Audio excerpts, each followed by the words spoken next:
오늘 우리가 살펴볼 본문의 말씀 한 구절 보도록 하겠습니다. 민수기서 20장에 있는 말씀 1절과 5절에 있는 말씀입니다. 구약 성경에 있는 말씀 민수기서 20장입니다. 1절에 있는 말씀부터 봉독해 드리겠습니다. 첫째 달에 이스라엘 자손 곧 온 회중이 신 광야에 이르러 백성이 가데스에 이르더니 미리암이 거기서 죽음에 거기에 장사되니라. 회중이 물이 없으므로 모세와 아론에게로 모여드니라. 백성이 모세와 다투어 말하여 이르되 우리 형제들이 여호와 앞에서 죽을 때에 우리도 죽었었다면 좋을 뻔하였도다. 너희가 어찌하여 여호와의 회중을 이 광야로 인도하여 우리와 우리 짐승이 다 여기서 죽게 하느냐? 너희가 어찌하여 우리를 애굽에서 나오게 하여 이 나쁜 곳으로 인도하였느냐? 이곳에는 파종할 것도 없고 무화과도 없고 포도도 없고 석류도 없고 마실 물도 없도다 하는 원망과 탄식이 담겨져 있는 말씀으로 시작되어지는 본문의 내용입니다. 오늘 우리가 살펴볼 본문 20장에 있는 말씀의 내용은 광야에서의 시련 가운데서 세 차례, 세 번째로 그 단락이 구분되어져 있는 내용의 출발점이 있다. 이렇게 이제 우리는 정리하여 말씀을 드립니다. 전에도 말씀을 드렸지만 1차, 2차, 3차라고 하는 이 구별의 내용은 우리가 성경의 이러한 단락과 본문을 조금 더 간편하고 쉽게 파악하기 위하여서 그래서 그것을 첫 번째, 두 번째, 세 번째라고 하는 부분의 의미를 담고 기록하였다. 이런 내용으로 설명을 드린 바가 있습니다. 첫 번째 이러한 시련이 있었고 두 번째에는 저런 시련이 있었고 세 번째는 이런 시련이 있었다라고 하는 부분의 내용이 아니고 하나님께서 시련을 주시는데 주신 시련의 내용들이 처음에는 이러한 내용도 있고 또 다른 이런 내용도 있고 그 다음에 이런 내용도 있었다. 이렇게 어떤 진행되어지는 것들에 대한 단락을 나누어서 우리가 그걸 구분하는 내용으로 썼다. 이렇게 말씀을 드린 부분들입니다.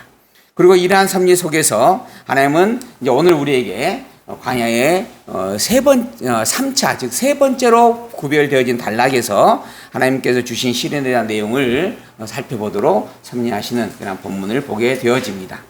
이스라엘 백성들 하여금 애굽에서 나오게 하였고 홍해를 건너게 하였고 그리고 이제는 시내산에 머물러 율법을 주셨던 그 하나님이 백성들을 이끌고 가나안 땅을 향하여 진군하도록 그렇게 섭리하게 되어집니다. 그리고 그 과정에서 가데스 바네아라고 하는 곳에 이르러서 정탐꾼을 보냈고 그 정탐꾼의 사건으로 말미암아 이스라엘 백성을 광야라고 하는 곳으로 이끌어 그 광야라고 하는 그 험난한 여정을 40년이나 겪으며 살아가도록 섭리를 하게 되어집니다. 그리고 오늘 본문에 있는 내용은 그렇게 40여 년 정확하게 구별되어지면 38년 정도 된다라고 이야기하는데 그러한 42여 년의 세월을 거치면서 겪었던 이스라엘 백성들이 광야의 그 많은 어떤 그 과정, 여정들을 경험하였던 이스라엘 백성들이 다시 가데스라고 하는 곳으로 오게 되어졌다라는 말씀으로 시작이 되어집니다. 이 가데스란 가데스 바네아를 가리킵니다. 곧 이스라엘 백성들이 가나안 땅을 눈앞에 두고서 정탐꾼들을 뽑아가지고 그들을 그 땅을 정탐하도록 하였던 그 사건이 있었던 내용, 그 지역에 40여 년의 시간을 거쳐서 또다시 회귀하여서 머물게 되어졌다라고 하는 내용입니다. 그리고 그곳에서 이제 하나님께서 이스라엘 백성들의 현재의 모습을 적나라하게 보여지도록 그렇게 섭리하는 그런 내용들이 있는데요.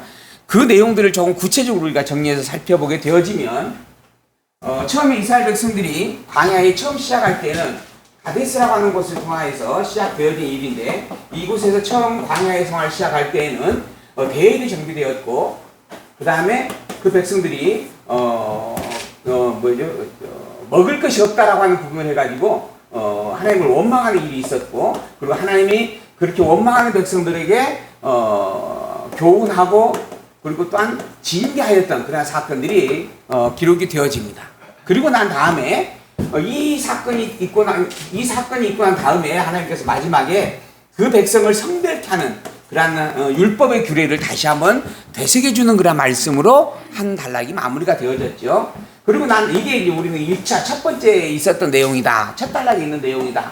두 번째 단락에 있는 내용을 정리해 보게 되어지면 이번에는 고라라고 하는 사람을 통한 당을 짓게 되어집니다. 그리고 이 당으로 말미암아 그 당과 함께하는 무리와 그 당과 함께하지 아니하는 무리로 그 백성이 구별되어지고 그 당을 통한 하나님의 진노의 섭리가 선포가 되어지죠. 그리고 난 다음에 하나님께서 레위지파에 대한 규례와 제사장에 대한 규례를 또 되새겨 선포를 해주게 되어집니다. 이 규례라고 하는 부분은 제사와 관계된 부분들이고 결국은 백성을 성별케 하는 그러한 섭리와 동반되어지는 그런 일들이죠. 이렇게 첫 단락에서는 백성들 개개인의 원망과 불평이 기록되어져 가고 그로 말미암아 하나님의 교훈과 징계 그리고 성별케 하는 섭리가 있었고, 두 번째 단락에서는 백성이 이제 무리가 하나가 되어져서 모세를 원망하고 하나님을 원망하게 되어지는 일과 그로 말미암아 하나님의 진노 그리고 그 지도자들을 향한 하나님의 성별의 섭리가 기록되어졌다라고 하는 겁니다. 그리고 이제 세 번째 단락에 오늘부터 우리가 보게 되어지는 이 세 번째 단락의 내용을 보게 되어지면 처음에는 백성의 원망, 무리 없다라고 하는 백성의 원망이 나옵니다. 그러나 그리고 난 다음에 바로 누가 나오냐 하면 발락이라고 하는 사람과 발람이라고 하는 선지자에 대한 이야기가 나오게 되어집니다. 이 발락이라고 하는 모압 왕이에요. 맞죠? 발람이 선지자인가요? 발락이 선지자인가요? 발람이 선지자죠. 발락이라고 하는 모압 왕이 선지자를 하나 부릅니다. 이 선지자라고 하는 이 발람이라고 하는 사람은 이방 사람이고 그리고 굉장한 능력을 신통한 능력을 가진 사람이었다라고 하는 거예요. 그리고 마술을 행하는 자였다 이렇게 성경은 이야기를 하게 되어집니다. 그래서 이 사람이 저주하고 이 사람이 축복을 하게 되어지면 축복한 대로 저주한 대로 그것이 임하였다라고 하는 것에 대한 내용을 가지고 그래서 이 사람을 초청을 하게 되어집니다. 그리고 이 사람이 발람이 이제 이스라엘 백성들을 향하여서 저주를 선포하기를 원하는데 하나님이 이 이방인 사람의 도전과 그로 말미암은 백성들의 저주와 진노에 관계된 일들을 차단한다라고 하는 거예요. 그래서 이제 우리가 그래서 이 단락을 구분하는 게 백성들 개개인의 원망으로 시작되어지는 일이었고, 이제 백성의 무리로 시작되어지는 일이었고, 이제는 이방인의 무리의 대적이 있는 일이었다라고 하는 부분의 의미를 가지고도 또 우리가 이러한 내용을 첫 번째, 두 번째, 세 번째로 나누기도 한다라고 하는 부분에 대한 내용들이 있습니다. 그리고 이러한 내용들의 섭리에서 반드시 마무리가 되는 걸 보게 되어지면 이 끝부분에 하나님께서 성별케 하는 거룩하게 하는 섭리를 선포해 준다라고 하는 사건입니다. 이스라엘 백성들이 범죄함으로 말미암아 하나님의 진노가 있고 하나님의 훈계가 있게 되어집니다. 또한 이스라엘 백성들의 당의 무리로 말미암은 불의함도 하나님의 진노가 있고 또한 하나님의 훈계가 있게 되어집니다. 더불어 이방인으로 말미암은 이스라엘 백성들을 대적하는 그 일의 섭리 속에서도 하나님은 그 일이 이루어지지 못하도록 섭리하고 이스라엘 백성들을 보호해주게 되어지죠. 그리고 오늘 본문에서 아까 말씀드린 것처럼 너는 그들에게 가지도 말고 그들을 향하여 저주도 하지 말라. 왜? 그들은 내 사랑하는 자요 내가 복을 준 자이기 때문이다. 복 있는 자이기 때문이다 라고 말씀하는 것이죠. 그리고 난 다음에 마지막 부분에서 이 백성들을 향한 성별의 섭리가 다시 한번 언급이 되어집니다. 이 모든 것들이 하나님께서 백성들의 불의함과 백성들의 범죄에 대한 내용들, 죄라고 하는 사실들을 드러내는 섭리로서 일어나는 일들이고, 더불어 대적을 통해서도 백성들에 대한 불의함이 드러나지면서 더불어 백성들을 보호하신 하나님의 섭리가 선포되어지는데, 결국 그 모든 것들의 최종적으로는 하나님의 긍휼과 하나님의 절대적 은혜의 선물로서 백성들의 죄가 사해진다라고 하는 것을 강조하여 가르쳐주는 말씀이 본문의 흐름 속에 기록되어져 가는 내용들이다라고 하는 겁니다. 그래서 이 내용들을 보게 되어지면 세 번째 섭리에서도 백성에 대한 성별에 대한 내용이 25장에 있고, 그 다음에 첫 번째 부분에 있어서도 백성에 대한 속죄의 규례, 두 번째 부분에 있어서도 레인의 규례, 백성에 대한 규례의 섭리로 하나님께서 이 모든 사건들을 마무리 지어가고 있다라고 하는 특징을 우리가 이 본문을 통하여 정돈해 볼 수 있다라고 하는 겁니다. 이 일들이 민수기 10장에서부터 민수기 지금 25장까지 기록되어 가는 범죄의 내용을 요약해 보았을 때 나와지는 구조적 성격입니다.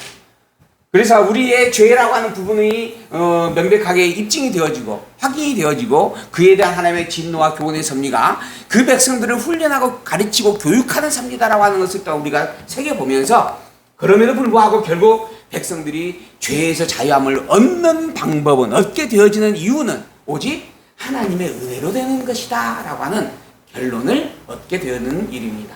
그리고 이 하나님의 은혜가 우리에게 최종적으로 확증되어져 주어진 섭리는 바로 그리스도의 대속이죠. 하나님께서 대속, 이 성별이라고 하는 부분은 대속이라고 하는 섭리예요. 이 대속을 통하여서 우리의 죄를 멸하고 우리의 죄가 없다라고 도말해 주시는 일인데, 그 대속을 이루는 최종적 표대로서 우리에게 그리스도를 보내겠다라고 하는 약속을 이 섭리 속에 담으셨다라고 하는 이야기입니다. 그래서 우리가 이 섭리를 통하여 바라볼 것은 우리는 죄인인 것을 깨달아 아는 일이고, 더불어 우리가 죄에서 벗어나질 수 있는 유일한 참 길은 오직 여호와 하나님의 절대적 은혜뿐이다라고 하는 것을 기억하고, 그 은혜를 하나님께서는 그리스도를 통하여 우리에게 베풀어 주신다라고 하는 이 복음의 맥락을 기억해야 된다라는 겁니다. 이게 성경을 통하여서 우리가 살펴야 할, 또한 성경으로 말미암아 증명되어지고 있는 복음의 섭리들입니다. 예수의 그리스도이심, 왜 예수님이 그리스도인 것이 우리에게 그렇게 소중하고 중요한가? 우리가 죄에서 벗어나질 수 있는 유일한 길이요 진리요 생명이기 때문에 그러는 겁니다. 우리가 절대적 진리인 여호와 하나님, 영원한 하나님이에요. 영원하신 여호와 그 하나님에게 나아가질 수 있는 유일한 방법이 오직 그리스도뿐이기 때문에 그러는 겁니다. 그래서 그리스도를 우리가 앙망하며 사는 것은, 그리스도를 바라보고 사는 것은 구약에 살던 이스라엘 백성들이나 오늘 우리의 삶이나 너무나 동일할 수밖에 없습니다. 똑같은 이치예요. 구약의 백성들은 그래서 끝까지 그리스도를 소망하며 살았습니다. 그리고 그리스도 오기만을 매일 바라보고 기도하고 그렇게 삶을 살아가게 되어지죠. 그리고 그리스도가 왔습니다. 그래서 환호하고 기뻐하게 되어집니다. 그래서 처음에 예수님께서 나타나셨을 때 호산나 호산나 하면서 찬양하고, 그리고 그의 자기가 입고 있던 겉옷을 벗어서 길에 깔면서 왕으로 이렇게 대우하였던 그런 백성들의 모습을 우리는 기억을 하죠. 그러나 그들이 바라고 원하였던 모양으로서 오지 아니한 것으로 말미암아 결국은 그들은 그리스도인 예수님을 십자가에 내어 주게 되어집니다. 참된 그리스도를 그렇게 앙망하였지만 참 그리스도를 분별하지 못함으로 말미암아 자기들이 원하는 그리스도가 아니라는 그 이유 하나만으로 말미암아 그 그리스도를 십자가에 내어주고 못 박아 피 흘리며 죽도록 하였다라고 하는 거죠. 그러나 그는 그리스도가 틀림없었습니다. 그는 사망의 문을 열고 3일 만에 부활하셨으며 그 부활의 증표를 모든 이들에게 보여주었습니다. 그리고 실제로 사람들이 보는 앞에서 구름을 타고 하늘로 올라가셨고 다시 오신다라고 분명하게 약속을 하였다라고 하는 거죠. 그래서 예수님은 그리스도가 틀림없습니다. 그 그리스도인 예수님을 그들이 버렸음으로 말미암아 하나님은 그 복음을 이방인인 우리에게 베풀어 주었습니다. 그래서 오늘 이 대한민국에 태어난 우리가 이 복음을 접하여 예수의 그리스도이심을 고백하는 신앙으로 참 하나님의 여호와를 믿고 찬양하는 이 신앙 안에 머물 수 있게 되어졌다라고 하는 이 명백한 신앙의 고백이죠. 예수의 그리스도이심을 아는 것은 너무나 중요합니다. 더불어 예수님만이 그리스도라고 하는 신앙의 고백 또한 참으로 소중한 이름을 잊지 마시기 바랍니다. 예수님이 그리스도라고 하는 이 말의 의미 속에는 늘 강조하여 드리지만 예수님만이 그리스도입니다라고 하는 의미를 담고 있다라고 하는 것, 그리고 나는 오직 예수님만을 그리스도로 영원토록 인정하고 시인하고 고백하며 살겠습니다라고 하는 다짐을 담고 있다라고 하는 이 고백임을 잊지 말라는 겁니다. 그러한 예수를 그리스도로 믿는 신앙, 그것만이 진정 영원하신 참 하나님인 여호와를 알고 믿는 신앙과 합치되어지는 합당한 일이다라고 하는 것. 예수 그리스도 이외에 다른 그리스도를 주장하고 말하고 가르치는 이들은 모두가 다 사실은 성경이 말하는 신앙과 아무 상관이 없는, 성경을 사사로이 자기 유익으로 악용하고 있는 불의하고 악한 자일 뿐이다라고 하는 것. 그들은 적그리스도의 사람이다라고 하는 것을 저는 단언코 선포드립니다. 오히려 그들이 저를 향하여서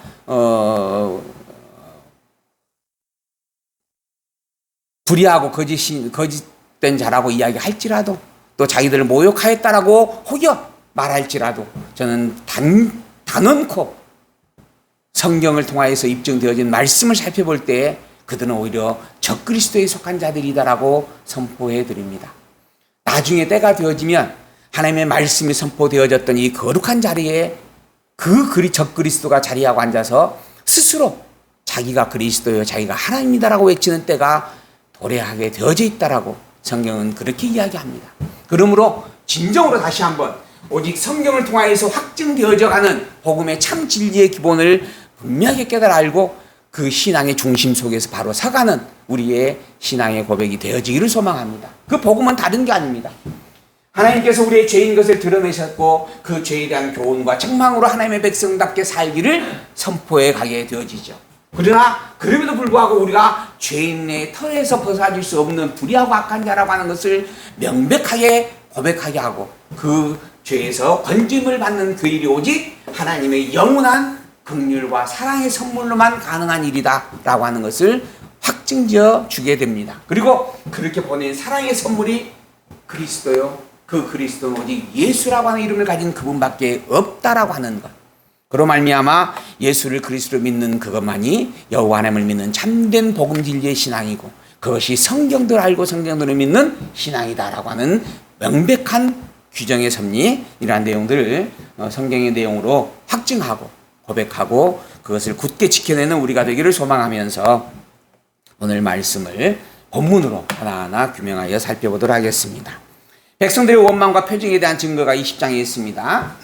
첫째 달에 이스라엘 자손 곧 온 회중이 신광야에 이르러 백성이 가데스에 이르렀어요. 그리고 미리암이 거기에서 죽음의 장사가 되어졌다. 미리암은 모세의 누이입니다. 모세와 아론과 함께 모세에게 대적하였다가 결국은 문둥병에 들렸었고 모세의 기도를 통하여서 그 문둥병이 나아졌던 그러한 선지자의 은사를 받은 자였습니다. 근데 그가 이제 가데스라고 하는 곳에 다시 돌아왔을 때 죽음을 맞이하게 되어졌다. 그때가 첫째 달이었는데 이 첫째 달이란 애굽에서 나온 지 40여 년이 되어지는 그 해의 첫째 달이었다. 이런 맥락의 내용이에요. 그렇게 해서 이제 미리암이 죽었어요. 미리암이 죽은 이유가 뭔가? 늙어서 죽었어요. 단순하게 그렇게 이야기하는 부분들입니다. 혹시 어떤 이들은 미리암이 모세를 대적하다가 문둥병에 걸렸었고 결국은 그러한 진노로 말미암아 죽은 것이다. 뭐 이런 이야기를 하는 부분들도 있습니다. 그냥 미리암은 늙어서 죽은 겁니다. 아주 단순한 이야기예요. 이후에 또 아론도 죽게 되어져요. 그래서 아론의 대제사장의 직임을 그의 아들 누구죠? 조금 있으면 나올 거니까 그의 아들에게 이렇게 인수인계를 하게 하나님께서 또한 섭리하게 되거든요. 이렇게 아론도 죽습니다. 가나안 땅을 들어가지 못하고 죽어요. 왜 이러한 미리암이 죽고 아론이 죽는 것을 성경 본문에 기록해 주었는가? 그것은 하나님께서 20세 이상 되어진 자, 애굽에서 나올 때 20세 이상이 되어진 자는 그 누구도 요단강을 건너 가나안 땅에 들어가지 못한다라고 하는 말씀을 이루는 섭리 속에서 진행되어지는 사건이기 때문입니다. 그래서 20세 이상 된 모든 이스라엘 백성들이 다 죽임을 당하는 이 여정 속에 여호수아와 갈렙에 그에 포함되어 있는 미리암도 죽는 것이고 아론도 죽는 것입니다. 이후에 모세도 죽는다라고 하는 것에 대한 증거를 보여주는 내용들입니다. 그래서 모세도 가나안 땅 들어가지 못하고 결국은 모압 땅에서 죽게 되어진다라고 하는 거예요. 그것이 무엇 때문에 되었는가? 이 뒤에 보게 되어지면 모세와 아론이 백성들이 물이 없다라고 원망할 때에 무리바 반석에서 지팡이로 두 번 내리치는 분노를 표출하면서 내리치는 그런 일이 있게 됩니다. 그것으로 말미암아 결국은 하나님께서 그를 죽이게 했다. 이런 또 이야기들이 나와요. 그러나 물론 그게 명백한 현실적 이유임에는 분명합니다. 그러나 본질적 이유는 하나님께서 이미 가데스 바네아 사건 때 백성들에게 선포하였던 그 약속을 이루는 여정 속에 포함되어지는 사건들이다. 그러니까 하나님께서 20세 이상 모든 자들 다 죽이겠다라고 하는 말씀을 이루는 방법 중에 하나로 미리암도 죽게 하였고 아론도 죽게 하였고 또 무리바 반석을 그렇게 분노하듯이 때리도록까지 하셨다. 더불어 고라당을 짓게 한 것도 실상은 하나님께서 20세 이상 된 자들을 죽이는 방법 중에 하나로 있게 한 사건들이었다라고 하는 맥락을 우리가 또 짚어볼 수 있는 부분들이죠. 어찌됐든 미리암이 광야에서 죽었습니다. 그리고 백성들은 그 가데스라고 하는 것에 이제 다시 돌아오게 되어졌다. 그렇게 해서 38년 동안 광야길을 헤매면서 하나님의 많은 교육과 훈련을 받고 돌아온 백성들이에요. 그런데 그 백성들이 역시나 또 하나님을 원망하는 일이 발생합니다. 왜 그러는가? 그렇게 원망하였다가 하나님의 진노를 당하고 매를 맞았던 백성들이 또 원망할 수밖에 없는 본질적 죄의 속성을 가진 자이기 때문이다. 죄인이기 때문에 그렇다라고 하는 거예요. 그래서 아까 말씀드린 대로 이 모든 섭리의 끝에는 반드시 하나님께서 성별에 관계된 규례의 말씀을 주고 계신다라고 하는 겁니다. 우리가 구원받고 영생을 얻게 되어지는 그 일이 우리의 거룩함 때문에 되는 것이 아니라 오직 하나님의 작정과 예정하신 섭리의 뜻을 따라 하나님이 절대 주권으로 인도해 주기 때문에 우리가 천국을 가는 것이고 구원을 받게 되는 일이다라고 하는 겁니다. 내가 열심히 교회를 잘 다녔고 열심히 봉사했고 열심히 이웃을 사랑하며 하나님의 선한 뜻을 많이 이루었기 때문에 그래서 하나님께서 나에게 천국의 복을 주는 것이 아니라라고 하는 거예요. 우리는 그저 죄의 속성이 드러나지며 죄를 범하며 살 수밖에 없는 존재입니다. 그런 우리가 하나님을 예수님을 그리스도로 고백할 수 있는 것도 우리가 천국을 소망으로 삼고 그것을 노래하며 살아갈 수 있는 것도 우리가 여호와 하나님을 찬양하며 여호와 하나님을 붙잡고 살아갈 수 있는 것도 다 실상은 하나님께서 우리에게 베풀어 주신 믿음의 선물이고 은혜의 선물이다라고 하는 그러한 분명한 증거를 우리가 본문에서 또 살펴볼 수 있는 내용들입니다. 회중이 물이 없으므로 모세와 아론에게 몰려들었습니다. 백성이 모세와 다투어 이야기하죠. 이르되 우리 형제들이 여호와 앞에서 죽을 때 우리도 죽었었으면 참 좋았겠다.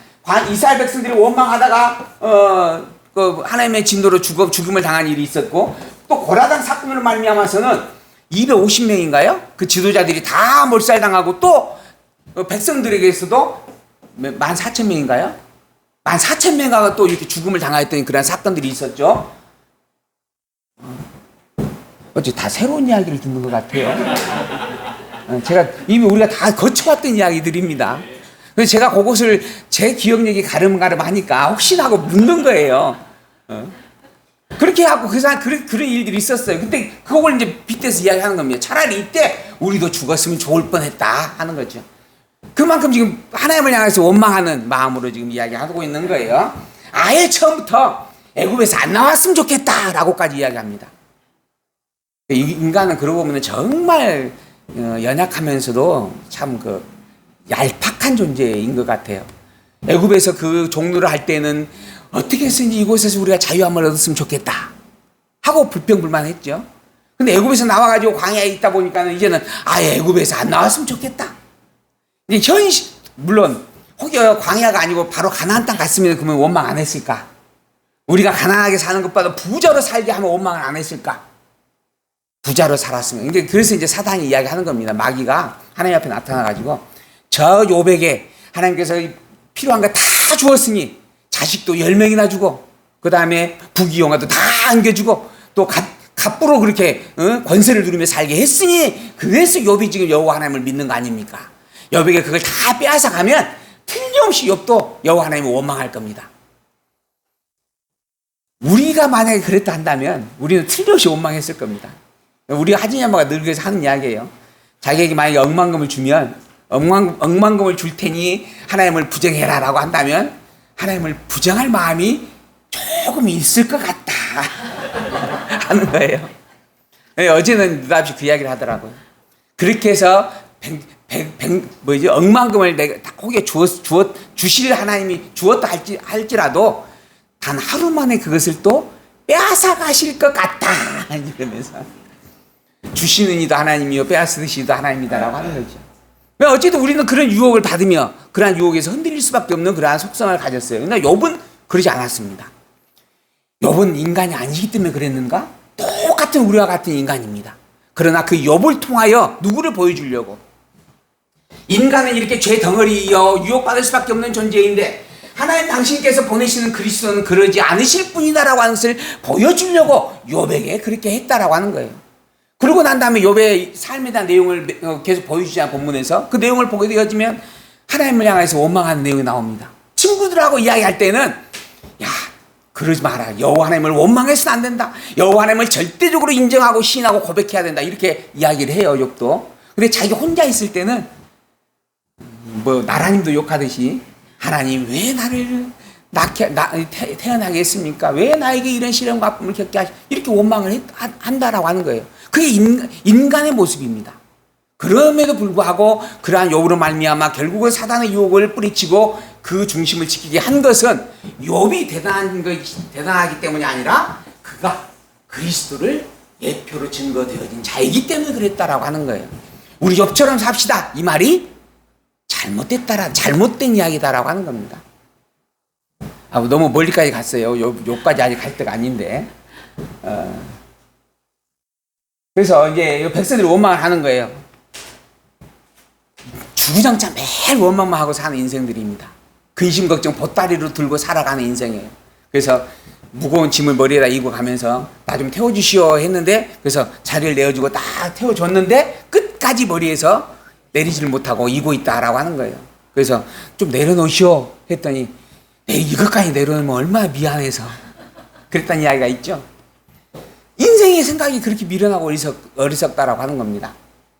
그래서 내 앞에 있는 일에 대한 기쁨과 즐거움과 감사보다는 늘 불평과 원망이 있을 수밖에 없는, 가난하게 살아서 원망하는 것이 아니라 부자로 살아도 걱정, 근심과 원망은 반드시 있을 수밖에 없는 존재, 그게 인생이다라고 하는 것. 그래서 이제 하는 이야기예요. 너희가 어찌하여 우리를 애굽에서 나오게 하여 이 나쁜 곳으로 인도하였느냐.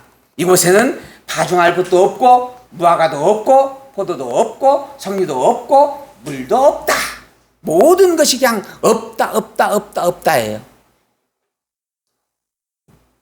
그게 인생의 본 모습이다라고 말할 수밖에 없을 겁니다.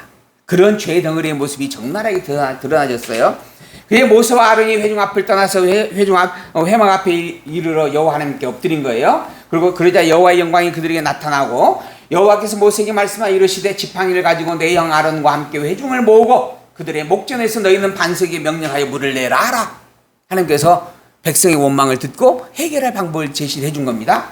그러면 이제 가서 그대로 하나님께서 이렇게 말씀하셨다. 너희들이 그렇게 원망할지라도 하나님께서 너희를 긍휼히 여겨 물을 준다 하셨다 하고 반석을 열면 될 것인데, 모세가 그렇게 하지 않죠. 가서 반석을 때리기는 합니다.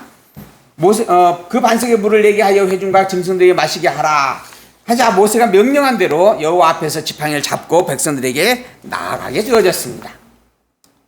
그리고 난 다음에 모세와 아론이 회중을 그 반석 앞에 모으고 모세가 그들에게 이르되 반역한 너희여 들으라. 우리가 너희를 위하여 이 반석에서 물을 내랴.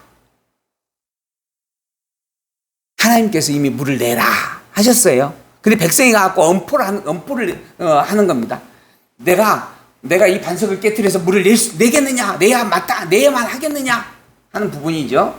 그리고 더불어서 또 실제로 내가 내주겠다라고 하면서 그의 손을 들어 그의 지팡이로 반석을 2번을 쳤어요.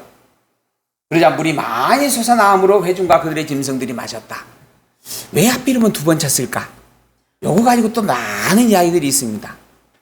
사실 2번 치든 3번 치든 몇 번을 치라라고 하는 말씀은 없어요. 그냥 반석을 쳤다라고 하는 것인데, 문제는 우리가 너희를 위하여 이 반석에서 물을 내랴 하고 말하는 그 분노의 고백이 있다라고 하는 겁니다.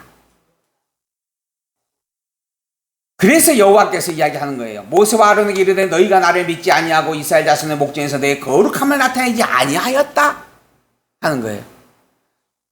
내가 너희에게 반석을 치면 물이 나오게 해주겠다라고 그렇게 해서 백성들에게 먹여라라고 분명히 이야기했는데, 너는 가서 네가 하는 것처럼 또 너의 분노의 감정을 그대로 쏟아내면서 여호와의 이름을 드러내지 않았다.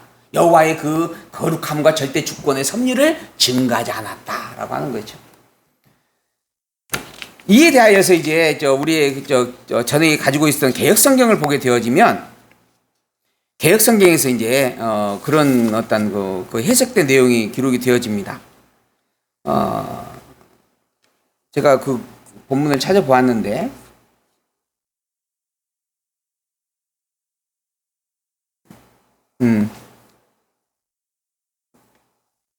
우리 개혁 성경의 번역본을 내가 표시를 안 해놨나 봐요. 그 나중에 여기 있네요. 개혁 성경에 패역한 너희 무리여라고 하는 표현으로 번역을 해놓은 내용이 있습니다. 여기에는 반역한 너희 무리여라고 하는, 반역한 너희여라고 하는 부분으로 번역을 해놨어요. 근데 전에 있던 우리의 그 한글 개혁 성경에는 패역한 무리다. 패역이라고 하는 것은 하나님을 거역하고 불의와 불신앙을 가지고 있는 자들을 가리키는 그런 아주 극단적인 의미를 담고 있는 표현의 섭리다라고 하는 거죠. 그러니까는 지금 모세가 백성들 향해서 자기의 분노의 감정을 아주 극단적으로 표현해내고 있는 그러한 섭리였다. 이런 의미로 그러한 해석을 담아냈다라고 그렇게 이야기하는 부분들이 있습니다. 그리고 이제 민수기에서 27장을 보게 되어지면 이제 무리바 사건에 대한 내용에 대한 말씀이 기록이 되어집니다. 이는 신광야에서 회중이 분쟁할 때 너희가 내 명령을 거역하고 그 물가에서 나의 거룩함을 그들의 목전에 나타내지 아니한 사건이었다. 이게 이제 하나님께 평가하는 내용이고요. 또 시편 106편을 보게 되어지면 저희가 또 무리바 물에서 여호와를 노하게 하였다. 이렇게 표현을 하고 있어요. 그러니까 모세의 이 행위 자체가 여호와의 뜻을 드러내는데 합당치 않은 일이었다. 이건 모세가 자기의 감정을, 자기의 분노를 드러내는 사건으로 진행된 일이었다. 그래서 여호와 하나님께서 결국은 모세에게 책망을 하는 내용이 함께하고 있는 겁니다. 그리고 그에게 이야기하죠. 너희는 이 회중을 내가 그들에게 준 땅으로 인도하여 드리지 못한다 하는 거죠. 이스라엘 백성들을 가나안 땅으로 인도하지 못하고 너는 가나안 땅 들어가지 못하고 죽는다라는 말씀이에요. 요거 가지고 그래서 이제 이야기하는 겁니다. 모세가 왜 가나안 땅을 들어가지 못하였는가? 그 첫 번째 분명한 이유는 이 무리바 사건으로 말미암은 것이었다. 이때 모세가 하나님을 경외함으로 행하지 않고 자기를 드러내는 분노의 사건으로 행하였기 때문에 하나님께서 결국 모세로 하여금 가나안 땅을 들어가지 못하게 한 것이다. 맞아요? 틀려요? 이건 틀린 말은 아닙니다. 그런데 그렇게 하신 섭리 이전에 분명 무리바 사건으로 말미암아 가나안 땅을 들어가지 못해요. 가나안 땅을 들어가지 못하는 것이 실제 사실입니다. 근데 그 이전에 무엇이 있었는가? 20세 이상 되어진 자는 다 죽는다, 광야에서. 요 약속이 또 있어요. 그러니까 이 20세 이상을 죽이는 방법의 하나로 무리바 사건이 있게 된 것이다 라고 하는 말이에요. 이제 우리가 성경을 볼 때 이 단순히 무리바 사건 이 한 가지 내용만 가지고 잘했느냐 잘못했느냐 이래야 되느냐 저래야 되느냐 절대적 충성을 하며 살아야 된다 이렇게 이야기하는 부분들이 너무나 협소하고 너무나 미약한 해석이다라고 하는 겁니다. 그게 틀렸다라고 하는 말로서만 우리가 치부할 수 있는 부분은 아니지만은 그러나 본질적인 의미에서는 본질의 의미 벗어나져 있는 본질을 알지 못하고 하는 말이다라고 하는 거예요. 우리가 여호와 하나님을 믿는 신앙의 중심을 가지고 있습니다. 우리가 성경을 보는 가장 큰 이유가 하나님 계시예요. 하나님이 어떠한 분인가? 성경은 밝힙니다. 그는 여호와이시다라고 하는 거예요. 여호와인 하나님 우리에게 왜 알게 해주시는가? 그분만이 절대적 진리이기 때문입니다. 그분만이 참 하나님의 유일신이기 때문이에요. 그로 말미암아 그 여호와인 하나님을 믿고 살아가는 신앙만이 복음의 진리의 신앙이기 때문에 그런 겁니다. 그래서 여호와인 하나님을 성경을 통하여 우리에게 선포하여 계셔줍니다. 그 방법으로 하나님은 이스라엘 백성들의 구약의 역사를 섭리하였습니다. 신약의 백성들에게는 교회를 통하여 섭리하였습니다. 이거 방법들이에요. 이스라엘 백성들에게는 율법을 기준으로 하여서 섭리하였던 하나님이요. 또 신약의 백성들에게는 복음의 의미를 선포하여서 하나님을 찬양하고 섭리하도록 하셨다라고 하는 거예요. 율법과 복음은 모두가 다 하나님을 알게 하는 증거의 방법들이다라고 하는 겁니다. 그런데 이 증거의 방법의 핵심에 누구를 두었는가? 대속과 그리스도를 두었다라고 하는 거예요. 그래서 여호와 하나님을 아는 율법을 통하여서 여호와 하나님을 믿고 아는 찬양의 고백은 무엇을 통하여? 대속주인 그리스도를 통하여 완성이 되는 겁니다. 신약의 복음으로 말미암아 살아가는 교회와 성도된 자도 여호와 하나님을 믿고 찬양하는 신앙의 고백이 누구를 통하여? 그리스도를 통하여 완성되어져 가는 거예요. 그래서 그리스도를 우리는 중보자다 이야기하는 겁니다. 여호와 하나님과 우리를 엮어주는 중심을, 엮어주는 통로로 작용하는 존재. 그리스도 없이는 율법을 아무리 잘 지켜도 하나님에게 갈 수 없고, 또 우리가 교회와 성도 이름을 가지고 산다 할지라도 그리스도를 알지 못하고 그리스도를 부정한다면 역시 천국 갈 수 없다라고 하는 거예요. 천국의 백성과 아무 상관없는 자가 되는 겁니다. 그래서 우리에게 있어서 이 그리스도는 우리의 생명이고, 아니 우리의 머리요 우리의 주인이 되신 분이다라고 성경은 증거해 주는 겁니다. 머리가 없는 몸은 존재할 수가 없어요. 머리가 있기 때문에 그 몸으로서 그 머리와 함께하는 몸으로서 살아 움직이게 되는 것이에요. 그래서 그리스도 예수님이 우리에게는 너무나 소중한 존재임을 다시 한번 우리가 새겨보아야 할 부분들입니다. 모세를 통하여서 일어나는 사건들의 중심, 이 중심은 우리에게 오직 여호와만이 참 하나님이고 여호와만을 참 하나님으로 항상 기억하게 하기 위한 증거의 섭리들이었음을 잊지 말아야 할 부분들입니다. 그래서 이제 모세에게 무리바 사건에 대한 섭리가 있었음을 본문에서 우리가 살펴보며 잠시 쉬었다가 차 한잔 마시고 다음 본문을 살펴보도록 하겠습니다.